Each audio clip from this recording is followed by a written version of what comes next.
The electromagnetic spectrum. Electromagnetic waves. The room you are sitting in is bathed in a sea of electromagnetic waves. These electromagnetic waves have a wide range of wavelengths and frequencies. For example, TV and radio stations broadcast electromagnetic waves that pass through walls and windows. These waves have wavelengths from about 1 meter to over 500 meters. Light waves that you see are electromagnetic waves that have wavelengths more than 1 million times shorter than the waves broadcast by radio stations. Classifying electromagnetic waves. The wide range of electromagnetic waves with different frequencies and wavelengths form the electromagnetic spectrum. The electromagnetic spectrum is divided into different parts. Figure 7 shows the electromagnetic spectrum and the names given to the electromagnetic waves in different parts of the spectrum. Even though electromagnetic waves have different names, they all travel at the same speed in empty space, the speed of light. Remember that for waves to travel at the same speed, the frequency increases as the wavelength decreases. So as the frequency of electromagnetic waves increase, their wavelength decreases. Radio waves. Electromagnetic waves with wavelengths longer than about 0.001 meter are called radio waves. Radio waves have the lowest frequencies of all the electromagnetic waves and carry the least energy. Television signals, as well as AM and FM radio signals, are types of radio waves. Like all electromagnetic waves, radio waves are produced by moving charged particles. One way to make radio waves is to make electrons vibrate in a piece of metal, as shown in Figure 8. This piece of metal is called an antenna. By changing the rate at which the electrons vibrate, radio waves of different frequencies can be produced that travel outward from the antenna. Detecting radio waves.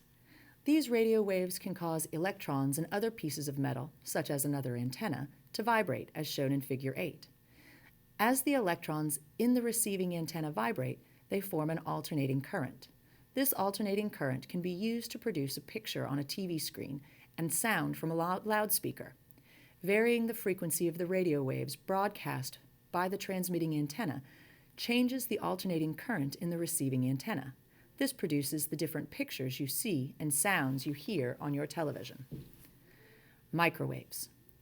Radio waves with wavelengths between about 0.3 meters and 0.001 meters are called microwaves. They have a higher frequency and a shorter wavelength than the waves that are used in your home radio. Microwaves are used to transmit some phone calls, especially from cellular and portable phones. Figure 9 shows a microwave tower. Microwave ovens use microwaves to heat food. Microwaves produced inside a microwave oven cause water molecules in your food to vibrate faster, which makes the food warmer. Radar. You might be familiar with echolocation, in which sound waves are reflected off an object to determine its size and location. Some bats and dolphins use echolocation to navigate the hunt.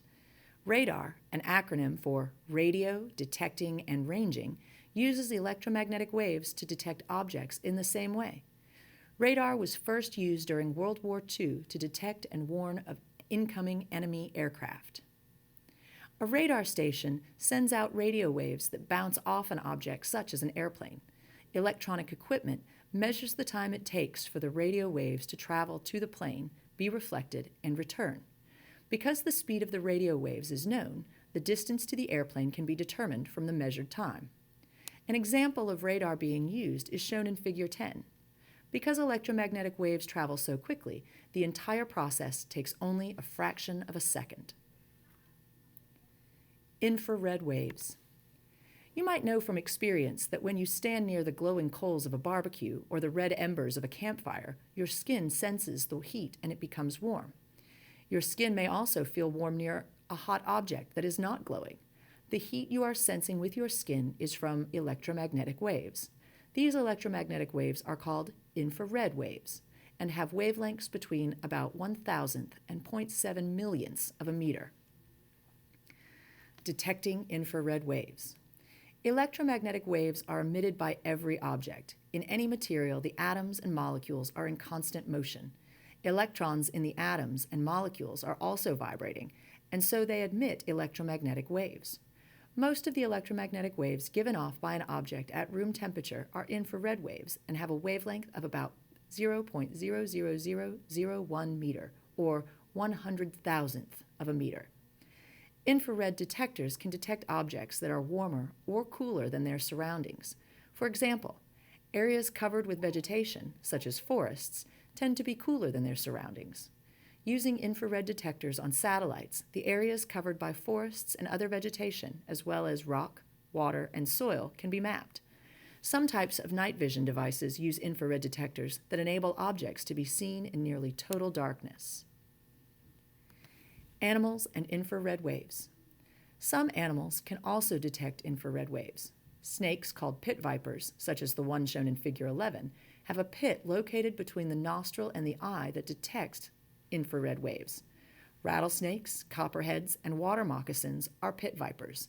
These pits help pit vipers hunt at night by detecting the infrared waves their prey emits. Visible light. As the temperature of an object increases, the atoms and molecules in the object move faster. The electrons also vibrate faster and produce electromagnetic waves of higher frequency and shorter wavelength. If the temperature is high enough, the object might glow, as in Figure 12. Some of the electromagnetic waves in the hot object is emitting are now detectable with your eyes. Electromagnetic waves you can detect with your eyes are called visible light. Visible light has wavelengths between about 0.7 and 0.4 millionths of a meter. What you see as different colors are electromagnetic waves of different wavelengths. Red light has the longest wavelength, lowest frequency, and blue light has the shortest wavelength, highest frequency. Most objects that you see do not give off visible light. They simply reflect the visible light that is emitted by a source of light, such as the sun or a light bulb. Ultraviolet radiation. Ultraviolet radiation is higher in frequency than visible and has even shorter wavelengths, between 0.4 millionths of a meter and about 10 billionths of a meter. Ultraviolet radiation has higher frequency than visible light and carries more energy. The radiant energy carried by an ultraviolet wave can be enough to damage the large, fragile molecules that make up living cells. Too much ultraviolet radiation can damage or kill healthy cells. Figure 13 shows the intensity of electromagnetic waves emitted by the sun. Too much exposure to the sun's ultraviolet waves can cause sunburn. Exposure to these waves over a long period of time can lead to early aging of the skin and possibly skin cancer. You can reduce the amount of ultraviolet radiation you receive by wearing sunglasses and sunscreen and staying out of the sun when it is most intense. Beneficial uses of UV radiation. A few minutes of exposure each day to ultraviolet radiation from the sun enables your body to produce the vitamin D it needs. Most people receive that amount during normal activity. The body's natural defense against too much ultraviolet radiation is to tan. However, a tan can be a sign that overexposure to ultraviolet radiation has occurred. Because ultraviolet radiation can kill cells, it is used to disinfect surgical equipment in hospitals. In some chemistry labs, ultraviolet rays are used to sterilize goggles, as shown in Figure 14. The ozone layer. Much of the ultraviolet radiation arriving at Earth is absorbed in the upper atmosphere by ozone, as shown in Figure 15. Ozone is a molecule that has 3 oxygen atoms and is formed high in the Earth's atmosphere. Chemical compounds called CFCs, which are used in air conditioners and refrigerators, can react with ozone molecules and break them apart. There is evidence that these reactions play a role in forming the seasonal reduction in ozone over Antarctica, known as the ozone hole. To prevent this, the use of CFCs is being phased out. Ultraviolet radiation is not the only type of electromagnetic wave absorbed by Earth's atmosphere. Higher energy waves of X-rays and gamma rays also are absorbed. The atmosphere is transparent to radio waves and visible light and partially transparent to infrared waves. X-rays and gamma rays. Ultraviolet rays can penetrate the top layer of your skin. X-rays, with an even higher frequency than ultraviolet rays, have enough energy to go right through the skin and muscle. A shield made from a dense metal such as lead is required to stop X-rays. Gamma rays have the highest frequency and therefore carry the most energy. Gamma rays are the hardest to stop. They are produced by changes in the nuclei of atoms. When protons and neutrons bond together in nuclear fusion or break apart from each other in nuclear fission, enormous quantities of energy are released. Some of this energy is released as gamma rays. Just as too much ultraviolet radiation can hurt or kill cells, too much X-ray or gamma radiation can have the same effect. Because the energy of X-rays and gamma rays is greater, the exposure that is needed to cause damage is much less. Using high-energy electromagnetic radiation. The fact that X-rays can pass through the human body makes them useful for medical diagnosis, as shown in Figure 16. X-rays pass through the less dense tissues in skin and other organs. These X-rays strike a film, creating a shadow image of the denser tissues. X-ray images help doctors detect injuries and diseases such as broken bones and cancer. A CT scanner uses X-rays to produce images of the human body as if it had been sliced like a loaf of bread. Although the radiation received from getting one medical or dental X-ray is not harmful, the cumulative effect of numerous X-rays can be dangerous. The operator of the X-ray machine usually stands behind a shield to avoid being exposed to X-rays. Lead shields or aprons are used to protect the parts of the patient's body that are not receiving the X-rays. Using gamma rays. Although gamma rays are dangerous, they also have beneficial uses, just as X-rays do. A beam of gamma rays focused on a cancerous tumor cell can kill the tumor. Gamma radiation can also kill disease-causing bacteria in food. More than 1,000 Americans die each year from Salmonella bacteria in poultry and E. coli bacteria in meat. Although gamma radiation has been used since 1963 to kill bacteria in food, this method is not widely used in the food industry. Astronomy with different wavelengths. Some astronomical objects produce no visible light and can be detected only through the infrared and radio waves they emit. Some galaxies emit X-rays from regions that do not emit visible light.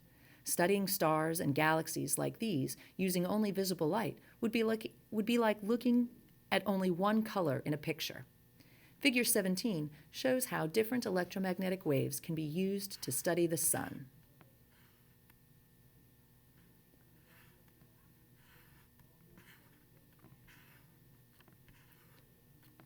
Satellite observations. Recall from Figure 15 that Earth's atmosphere blocks X-rays, gamma rays, most ultraviolet rays, and some infrared waves. However, telescopes in orbit above Earth's atmosphere can detect the electromagnetic waves that can't pass through the atmosphere. Figure 18 shows three such satellites: the Extreme Ultraviolet Explorer, the Chandra X-ray Observatory, and the Infrared Space Observatory.